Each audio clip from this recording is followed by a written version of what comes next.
Buenas noches a todos, bienvenidos a nuestra sesión en la Logia Blavatsky. Continuamos con el estudio del libro La vida de Cristo desde el nacimiento hasta la ascensión. Continuamos en el capítulo 1, breve examen del Evangelio. Gracias a todos y adelante, Enrique. Muchas gracias, Caro. Bienvenidos todos, como siempre. Un placer que nos acompañen. ¿Qué número de sesión es esta, Caro? ¿La La 9 o la 9. 9? Sesión número 9. Vamos avanzando entonces. Bien, vamos a continuar con el estudio, con el análisis de este interesante libro. A ver, partimos de aquí para entrar en contexto de la sesión anterior. Dice, así nos indica que él considera a todos los seres humanos como si fueran su único hijo, porque su preocupación por todos no cesará jamás, que él no se alejará de la tierra hasta que todos hayamos alcanzado el estado crístico, pues su ministerio nunca cesa, nunca se detiene, sino que siempre fluye, nunca declina, sino que siempre está al máximo. Este es el caso de los llamados nirmanakayas, que no se alejan de la tierra, no se alejan de la humanidad, es decir, no es que no salgan del entorno de la tierra, sino que su atención está puesta en la tierra y lo que ocurre, sobre todo con la humanidad, que es el elemento más importante por la etapa de su desarrollo espiritual en que se encuentra como humanidad. Entonces, continuamos. En este sentido, el nombre de Cristo implica una suprema sabiduría y amor que opera dentro de lo profundo del ser humano. Efectivamente, ya habíamos dicho que el estado crístico es el estado donde se siente, se vive, se percibe la unidad tal cual es.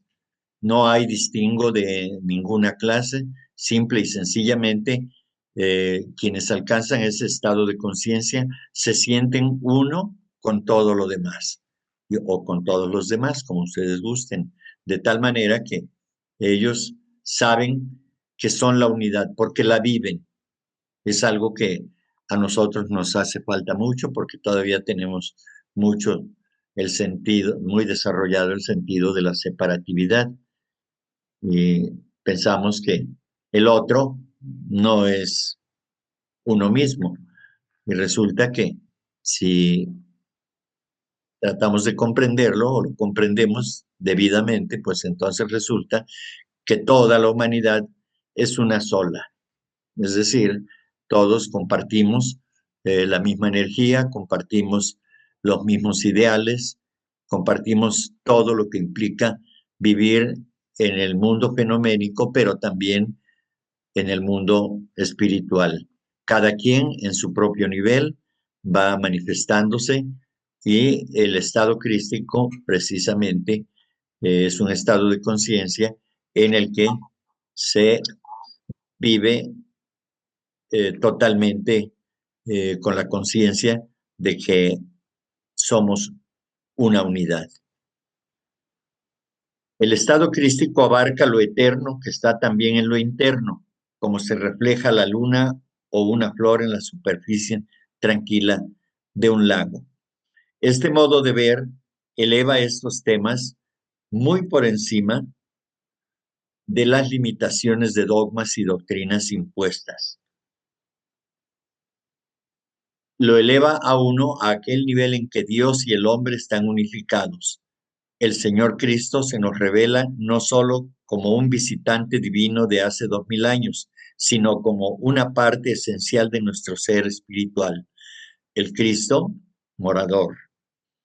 Cristo en nosotros, nuestra esperanza de gloria. Bien, pues eso es precisamente lo que había comentado, que esa revelación de Cristo, si lo tomamos en el sentido de aquel que enseña, entonces ese, ese maestro que enseña es precisamente el hombre que está, que tiene dentro de sí dentro de su personalidad, llamémosle así, a esa conciencia crística. Y esa la revela, esa conciencia crística la revela en sus acciones hacia los seres humanos con los que tuvo relación, por supuesto. Entonces, dice después, Cristo en nosotros, nuestra esperanza de gloria. Vamos a ver esta cita. Dice así, para tener el contexto, dice en Colosenses 24, 1:24, dice, ahora me gozo en lo que padezco por vosotros y cumplo en mi carne lo que falta de las aflicciones de Cristo por su cuerpo, que es la iglesia. Recordemos que es la epístola del apóstol Pablo a los colosenses. Dice, de la cual fui hecho ministro, según la administración de Dios que me fue dada, para que con vosotros, para que aunque cumplidamente la palabra, anuncie cumplidamente la palabra de Dios. El misterio que había estado oculto desde los siglos y edades, pero que ahora ha sido manifestado a sus santos, a quienes Dios quiso dar a conocer las riquezas de la gloria de este misterio entre los gentiles, que es Cristo en vosotros, la esperanza de gloria. Entonces, yo entiendo que aquí lo que está diciendo Pablo es precisamente eso, ese Cristo en vosotros, es decir, el yo superior desarrollado a tal grado que se convierte en una conciencia crística que siente y vive la unidad con todos los demás. Eso es a lo que se refiere.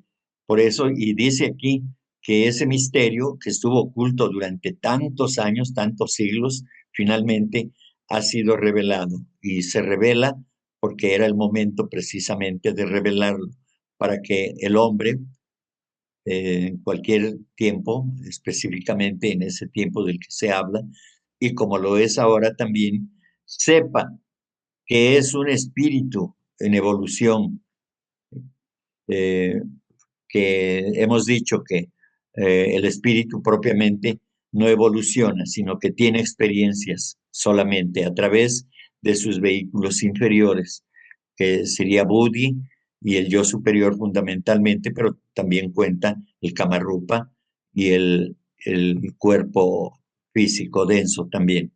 Entonces son esos vehículos los que están experimentando y están evolucionando, por supuesto, teniendo conciencia una vez de que se comprende toda la verdad respecto de esto que habla Pablo, pues entonces ya es como se, se puede contactar, digamos, con su Cristo interno y este representa a Dios, por supuesto, según lo que dice aquí. Cristo en vosotros, dice, es una esperanza de gloria, efectivamente, es glorificar eh, a esa esencia espiritual, es tomar conciencia de la grandeza que tiene cada ser humano en sí mismo, porque es la expresión de ese Cristo, es la expresión de esa divinidad, de ese Dios, y que se dice en las Escrituras, por lo tanto, que nosotros somos dioses y que lamentablemente no nos damos cuenta de ello. Y además, si a través de los procesos mentales podemos comprender y aceptamos que somos eso, aún falta desarrollar precisamente esos principios, esas virtudes que a través del esfuerzo, a través de la voluntad y la comprensión de todo lo que significa, pues habremos de dar el paso finalmente. Pero mientras tanto, vivimos atados a los placeres y a todo tipo de cuestiones que tienen que ver con las emociones. Finalmente, eh, se puede conocer mentalmente a través del intelecto que eso existe, pero no podemos obrar todavía como obra el Espíritu, ya libre de la materia, porque no nos es dado de acuerdo a nuestra propia evolución. Entonces, en la medida que vamos avanzando, que el yo superior va descubriendo todo esto y se va fortaleciendo, entonces empieza a acercarse al conocimiento de ese ser espiritual que somos nosotros. Está dentro de nosotros, es decir, el Padre en secreto, ni más ni menos. Bien, el Cristo que está formándose en nosotros, eso lo dice en Gálatas 18 también. Y es precisamente esto, que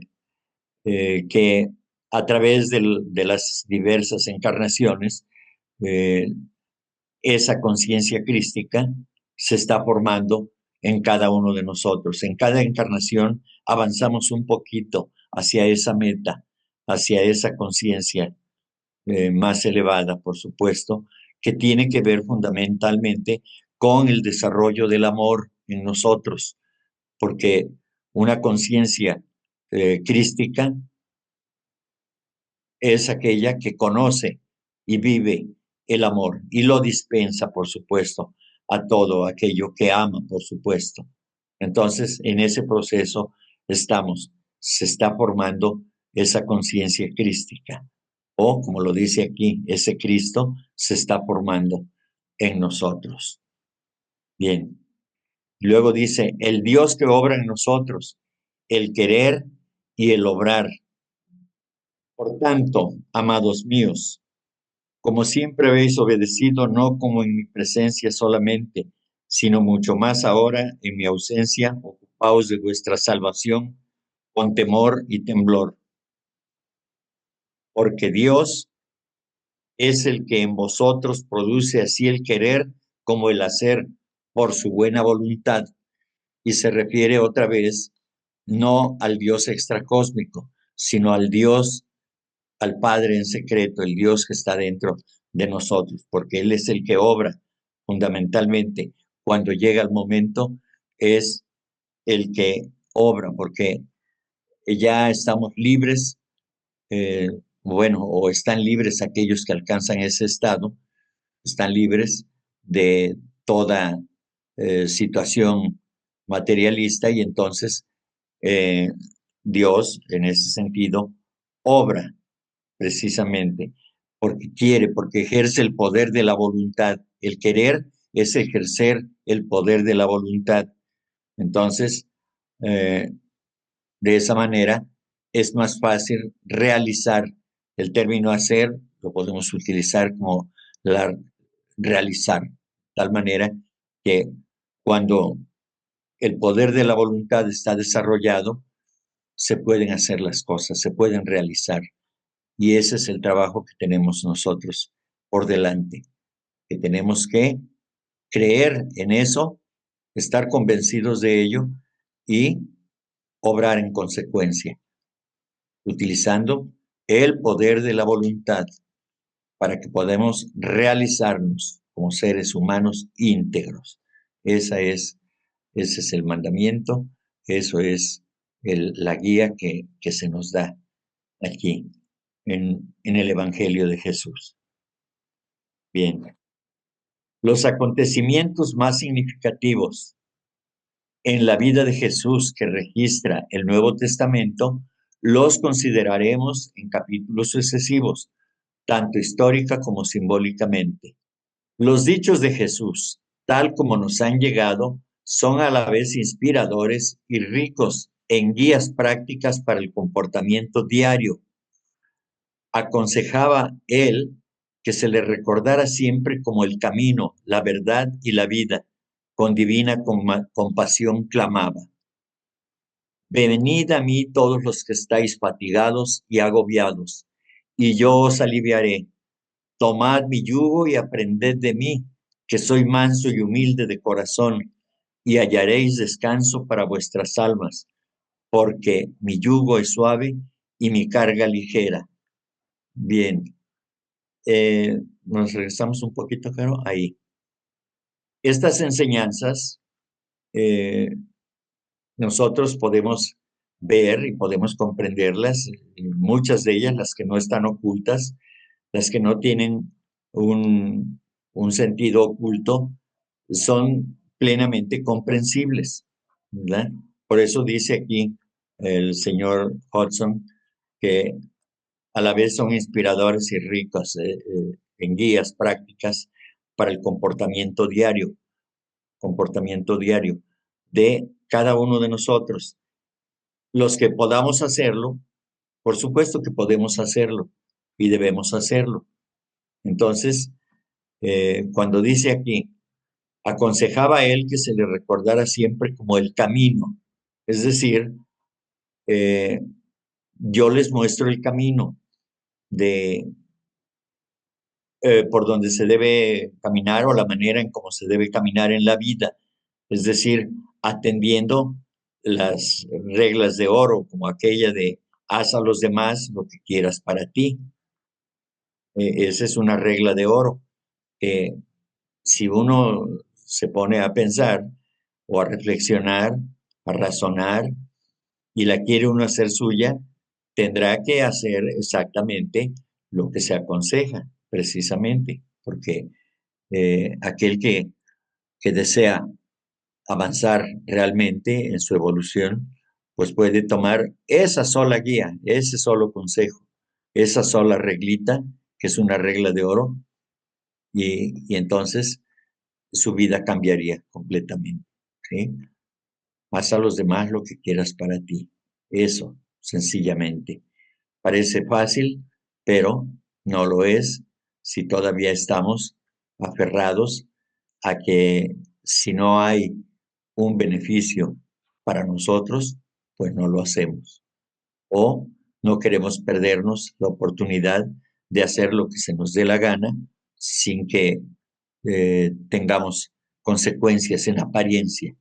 ¿Sí? Entonces, todo esto visto de una manera seria, responsable, profunda, aquel que se ocupa de ello, precisamente, pues poco a poco se irá alejando de todo eso y se irá penetrando en este campo ético de responsabilizarse de sus propios actos. ¿Sí? Y luego dice, eh, eh, se le recordara cuando dijo, soy el camino, la verdad y la vida también. La verdad, porque está hablando el espíritu, y el espíritu es la verdad. El espíritu no es una ilusión, es la única realidad que nosotros podemos conocer en su momento, y esa es la verdad. Y, y la vida, pues la vida obra a través del espíritu, por supuesto. Entonces, todos estos tres conceptos pues están bien definidos en este sentido, porque eh, el Dios interno que está en nosotros lo es todo, prácticamente. Pero habremos que tomar el camino correcto para que podamos acceder a la verdad. Y entonces la vida se expande frente a nosotros. Bien. Oye, Enrique, una pregunta. Este, una persona que obra muy mal, por supuesto, tiene malos pensamientos, malos sentimientos y malas acciones. Esa persona debe vivir todo eso que hace, todo ese daño que hace a los demás, porque lo necesita su alma, o ya sabemos que, pues, si quiere él, puede cambiar, pero una persona que obra muy, muy mal difícilmente entiende que el camino no es ese. Entonces mi pregunta es, ¿debe vivir así una persona que obra mal, debe vivir así para que a lo mejor posteriormente lo entienda? Esa es mi pregunta, gracias.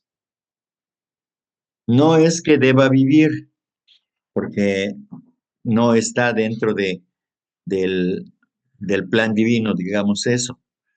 Son determinaciones, son decisiones que tomamos los seres humanos fundamentalmente por ignorancia, pero no por ignorancia de conocimientos acerca de lo que es la vida, sino porque no hay un desarrollo en su ser. Es un alma joven, digamos, o un alma vieja que, pues, como en la escuela, no le entran las cosas buenas, se niega, vamos a decir, pero pues eso tiene consecuencias, las consecuencias kármicas, que se traducen en sufrimiento, por supuesto.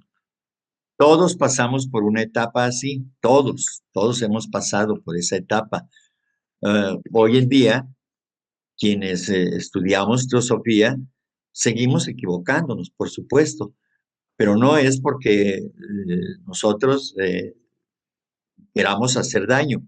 No dudo que haya también quienes eh, puedan en un momento determinado, en general, no solamente los estudiantes, buscar la manera de perjudicar a alguien, eso sí, pero no es un deber y que tenga que pasar y dar cumplimiento a ello, sino que lo hace porque tiene deficiencias todavía en su evolución. Ese.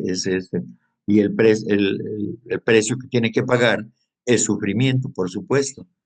Y así es como se va comprendiendo, así es como se va uno alejando del mal a través del sufrimiento.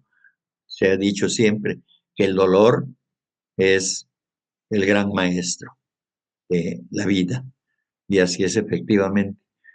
Recordemos que el señor Buda dice que todo es sufrimiento, ¿verdad? Entonces, precisamente ahí está, pero generalmente nos enredamos en ese asunto del sufrimiento porque somos ignorantes o porque no tenemos la fuerza de voluntad para eh, no llegar a cometer ese tipo de acciones o porque eh, nos da flojera y si algo malo realizamos, y nos proporciona placer, entonces queremos seguir. Además, hay otra situación, ya lo hemos dicho, no es sencillo desapegarse porque los deseos que tenemos tienen una larga data hacia atrás. Hay una cadena grande de experiencias vividas con anterioridad y entonces aquello que nos causa placer queremos repetirlo, porque el deseo y el placer tienen una historia detrás, porque si queremos experimentarlo es porque ya lo hemos experimentado y entonces queremos más y más y más y hasta que se llega al hartazgo, pues viene el sufrimiento, pero también llega el hartazgo del sufrimiento y es entonces cuando el ser humano empieza a cambiar, porque todo eso lo resiente el yo superior, por supuesto, porque el yo superior se da cuenta, pero está tan débil que no puede incidir, que no puede aún evitar influenciar. que el yo inferior actúe de esa manera. Y así, poco a poco, a través del dolor, querido Salomón. Sí. Dice que con divina compasión clamaba, venid a mí todos los que estáis fatigados y agobiados, y yo os aliviaré. En la Biblia que yo tengo, que es la de Reina y Valera, dice, os haré descansar. Bien, porque al término aliviaré es solamente dar un paliativo, es como dar un calmante, ¿sí? Porque no es lo mismo aliviar que sanar, ¿sí? Entonces, os haré descansar, dice. Entonces, pues podemos equiparar también el término aliviaré con yo os haré descansar, en este caso, ¿no? Luego dice, tomad mi yugo y aprender de mí, que soy manso y humilde de corazón. Eh, si conocemos el yugo que se ata a los animales, ya sean los bueyes o las mulas, los burros que utilizan para arrastrar una carreta o para jalar el arado, etcétera. Entonces, ese yugo sirve para unir a esos dos seres que van jalando el arado, en este caso vamos a decir, o la carreta. Bien, Entonces, cuando dice, tomad mi yugo, es decir, yo les ofrezco que les abro la puerta para que puedan, digamos, ingresar o tener la experiencia de estar unido a mí, al estado crístico, ¿sí? Tomad mi yugo, es decir, únanse, ¿sí? Hay que estar unidos en ese sentido, ¿sí? Entonces, dice, tomad mi yugo y aprended de mí. No se puede no se puede aprender si no se ha facilitado esa unión. Es necesaria esa unión. Recordemos que yoga viene de yug, que significa unión o unir, ¿sí? Entonces, tomad mi yugo, o sea, únete a mi manera de sentir, de actuar y demás, con la sabiduría que tengo, ¿no? O sea, yo soy esa sabiduría. Y por eso dice que soy manso y humilde de corazón. Entonces, es alguien que practica la sabiduría. Entonces, está invitando a unirse a ese estado de conciencia, de mansedumbre, de humildad en el corazón. Eso es lo que yo entiendo. Y por eso dice, y hallaréis descanso para vuestras almas. ¿Y cómo no se va a encontrar descanso si se está en armonía con la divinidad o con su plan? O se está en armonía con el universo, dicho de otra manera. Entonces, eso es precisamente aquel que se une a algo tan elevado como la conciencia crística, por supuesto que es humilde de corazón, porque es todo amor, y por supuesto que también el alma, es decir, el yo superior, deja de sufrir. Todos los vehículos dejan de sufrir porque entran en armonía precisamente con lo sagrado. Entonces, luego dice, porque mi yugo es suave y mi carga ligera. Claro, por muchas penalidades que tenga que pasar, siempre se tomará como una carga ligera, porque es un deber. Cualquier cosa que salga o que resulte de la acción o de la serie de acciones, de las actividades que realice un ser humano con esa estatura espiritual, pues la carga le será ligera. ¿Por qué?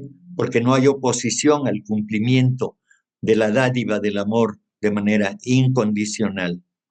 Por eso, la unión con el yo superior, que es todo amor y que es nuestro amigo, el amigo de la personalidad y que quiere salvarnos, entonces, estando en esa actitud o en ese estado de conciencia, pues entonces cualquier carga, cualquier problema que se tenga que enfrentar será una carga ligera solamente, porque hay que hacerlo. ¿Sí? Bien, ¿alguien tenía levantada la mano? Luego Salomón. Mayra. A ver, Salomón. Hermano Enrique, yo quería comentar que yo estoy muy contenta de este tipo de clase, los significados, porque a veces uno viene programado, ¿no? De otras, de cristianismo, de catolicismo, por ejemplo, y lo entiende diferentes. Estoy muy contenta con este libro porque estoy aprendiendo cómo usted explica los significados. Ahora, tengo una preguntita. Cuando Sí. el Maestro Jesús dijo, hallaréis descanso, significa como que no nos pueden quitar la carga porque tenemos karma que cumplir, ¿no? Sí. Entonces, nos alivia a nosotros entrar en comunicación con esa divinidad, por lo menos a través de la meditación. Yo quería que usted me dijera si lo entendí, algo así. Gracias. Sí, gracias, Mayra. Sí, entrar en contacto uno con su yo superior nos hace suponer o nos hace entender que estando en ese estado de conciencia, el sufrimiento pasa a un segundo plano, a un segundo término. ¿Por qué? Porque el yo superior, en este caso, es la representación del amor divino. Y entonces allí no hay sufrimiento. Donde hay amor verdadero, o sea, amor puro, ahí no hay sufrimiento. Entonces, por eso, aquellos seres humanos que logran comprender y pueden realizar esa acción o establecerse en ese estado de conciencia, por supuesto que ya no sienten el sufrimiento, no lo perciben, no importa lo que pase, porque en el caso, por ejemplo, de la señora Blavatsky, que fue atacada por todos lados, ella tenía una fortaleza espiritual muy grande. Por supuesto que le llegaban los golpes por todos lados, golpes morales, golpes psicológicos, psíquicos, de todo tipo. Pero ella estaba preparada, porque para eso fue preparada. Desde luego que el esfuerzo tuvo que hacerlo ella. Y entonces, cuando la atacaron, ella nunca buscó vengarse. Ella siempre se defendió para aclarar las cosas únicamente de todo lo que la atacaron. Y así, si vemos también el papel de Jesús, la actitud de Jesús, cuando dice perdónalos porque no saben lo que hacen, bueno, pues ese es un acto de amor, porque el ignorante, pues puede cometer una serie de errores, como ya le había yo explicado a Salomón en su pregunta también, pero no es porque tenga la maldad en sí mismo, o porque sea la representación del mal, sino porque está cometiendo un error. Entonces, en este sentido, aquellos que cuando dice, venid a mí todos los que estáis fatigados y agobiados, y yo os aliviaré, claro, ¿dónde podemos encontrar un mejor refugio que donde está el asiento del amor? Pues ahí, precisamente. Entonces, cuando uno se conecta con ese yo superior, entra uno en ese estado de paz interna. Puede uno compartirla también, por supuesto. Entonces, en la medida que nosotros dejemos de interesarnos por adquirir bienes a costa de lo que sea, pues en ese sentido nos estamos alejando de generar odio, envidia o rencor. Entonces, por eso dice esto, ¿no? Es decir, entren en este estado de conciencia. Cuando dice venid a mí, o sea, a este estado de conciencia, vengan a este estado de conciencia, establezcanse aquí y aquí encontrarán alivio a sus penas, al agobio que sienten de la carga de la vida. Eso. Oye, Enrique, voy a decir algo ante todos los demás que estamos en la conferencia. Que yo siempre que escuchaba estos pasajes bíblicos y de la manera literal y pensando en un Jesús perfeccionado, si quieres decir, si queremos pensarlo así, ¿no? Yo siempre lo rechazaba eso porque yo decía, no puede ser que un ser humano, por muy perfecto que sea, pueda hacer todo eso que dice. Pero tomándolo como lo entendemos nosotros en la teosofía, se trata de un nivel espiritual, o sea, crístico. Y es otra cosa, es una cosa bien diferente, porque ya no estamos tomando al ser humano Jesús, sino estamos tomando en cuenta a un nivel espiritual. Entonces, nada más quería decir eso porque ahora sí que no me aguantaba. Gracias. Muy bien. En mi pueblo había un señor, un familiar mío, que decía, te voy a contar algo, porque si no lo digo, reviento. Es decir, no hay que guardarse aquello que quiere uno decir, sobre todo cuando sirve para aclarar, como lo hiciste tú, alguna idea. Y qué bueno que lo dijiste, que lo expresaste. Y así es, efectivamente. La teosofía nos da la posibilidad de entender las cosas de otra manera, no quedarnos con la letra muerta, sino que podemos nosotros darle otra interpretación, como lo hace el señor Hodgson, pero después de los comentarios del señor Hodgson, pues todavía le agregamos algo más a nuestro pobre entender. Pues bueno, en mi caso trato de interpretarlo, lo que escribe el señor Hodgson y lo que dice el señor Cristo, más allá de la explicación que nos dé el señor Hodgson. Bien. También enseñaba el ideal del servicio diciendo: el mayor entre vosotros sea vuestro servidor. Y esto es el resultado precisamente de la humildad, porque recordemos que una persona que tiene mayor conocimiento y ese conocimiento traducido en sabiduría, pues no se va a volver soberbio, ni prepotente, ni orgulloso, ni vanidoso. Ese ser humano será mayor en cuanto a sabiduría que los demás y se convierte, por tanto, en un servidor de los demás para ayudarles a que evolucionen también. Ese es el propósito, ¿verdad? Pero en nuestras sociedades, el que sabe más se siente soberbio, se siente con el poder de decidir por los demás y a veces abusa o generalmente se abusa de esa condición. Entonces aquí la enseñanza del Maestro Jesús o del Señor Cristo es precisamente esta.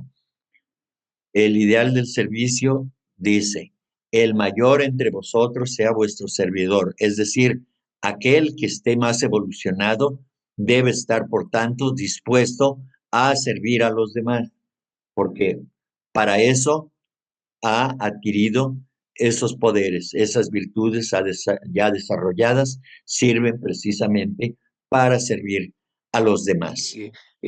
Pienso que esto también podría aplicarse al caso de las autoridades, ¿no? Que son los que tienen un puesto mayor o están sobre nosotros, pero ellos deberían de servir al pueblo, ¿no? O sea, servir al resto y no servirse de su cargo o aprovecharse de su cargo, ¿no? Sí, cualquiera.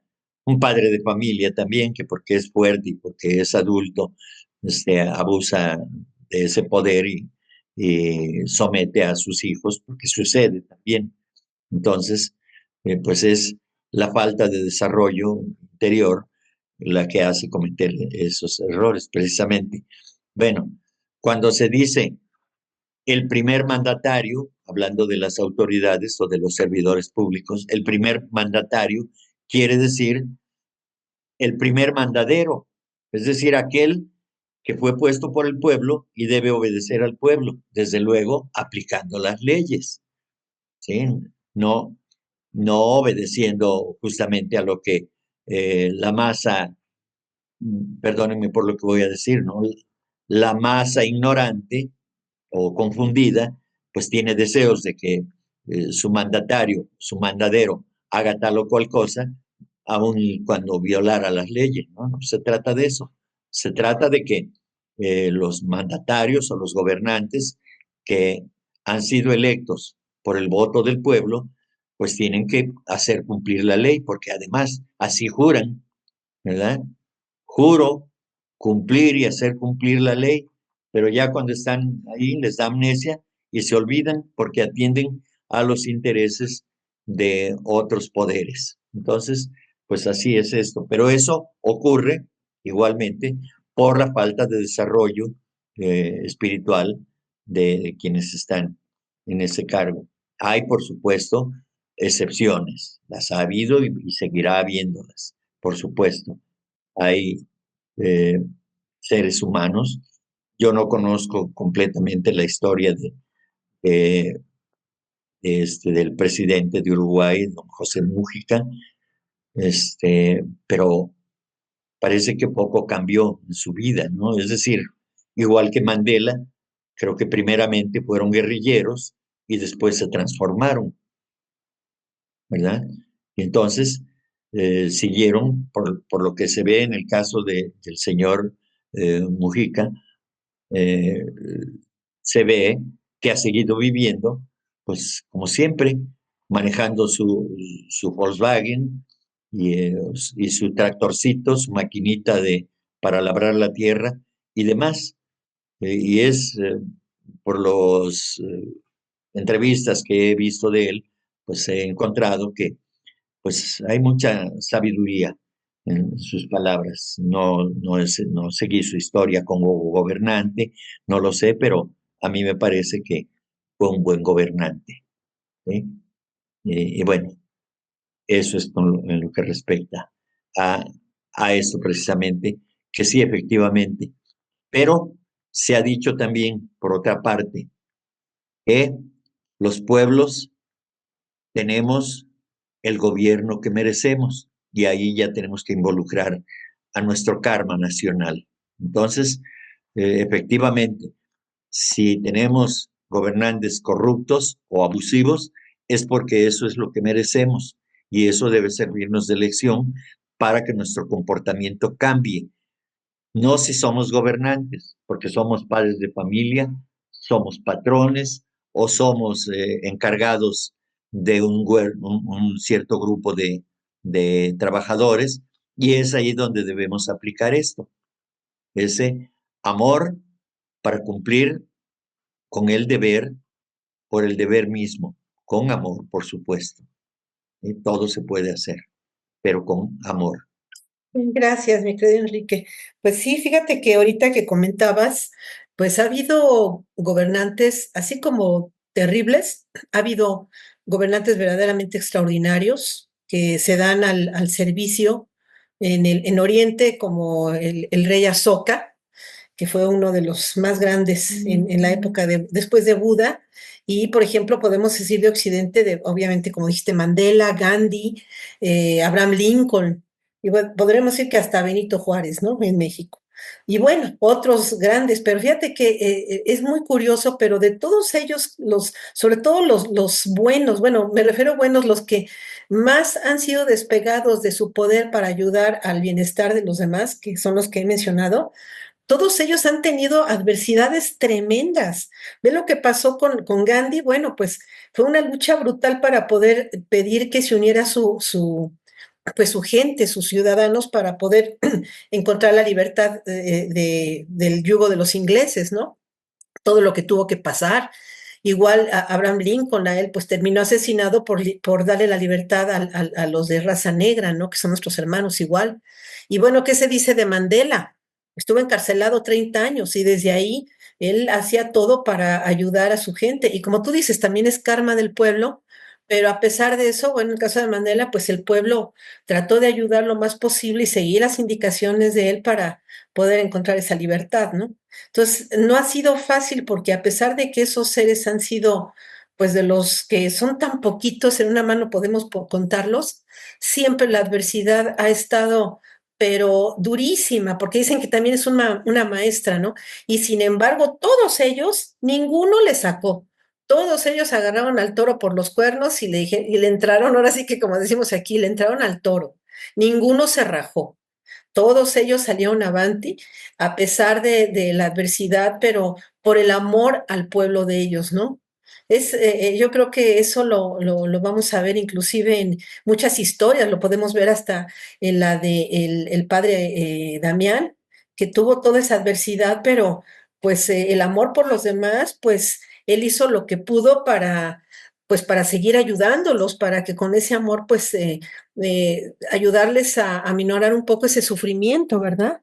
Inclusive hace poco, creo que hasta te recomendé una película que vi en Netflix, me quedé de verdad impactada, que se llama Cabrini, es de una monja, que bueno, yo me quedé impactada de todo lo que hace por venir a América, el trato tan brutal que tenía con los niños que estaban en cloacas, cómo los saca, todo lo que hace estaba totalmente, se puede decir que abandonada, Y bueno, fue una mujer que hace casi como, creo que 5 veces más que la Madre Teresa, ¿no? Y me quedé impactada.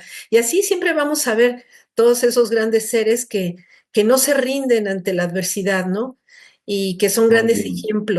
grandes ejemplos de vida para nosotros. Siempre nos van a dejar un regalo de fortaleza que no debemos de olvidar trabajar con ella y sobre todo, lo más importante aquí es que siempre sea al servicio de los demás. Pase lo que pase, golpe que venga para acá, no importa. Siempre que sea el bien hacia todos. Muchas gracias. Nada más era para compartirlo. Gracias, Rosy. Gracias. Nada más una pequeña aclaración. Hablaste de gobernantes y bueno, terminaste hasta con el padre Damián, y Gandhi no fue gobernante, también fue un luchador social y punto. Sí, a eso me refería. Esa Ok, pues, ¿no? bueno, Y tampoco el padre, pero bueno, fueron ejemplos de que han luchado con la adversidad de todo y hasta con enfermedades, pero ese amor por los demás, yo creo que pues es algo muy elevado, más allá de nuestra comprensión. Es solamente esos seres con esa fuerza de amor hacia todos. Gracias. gracias, Rosy. Sin más, les agradezco a todos su presencia, su participación siempre importante, y damos por concluida esta sesión de hoy para continuar la próxima semana. Muchas gracias.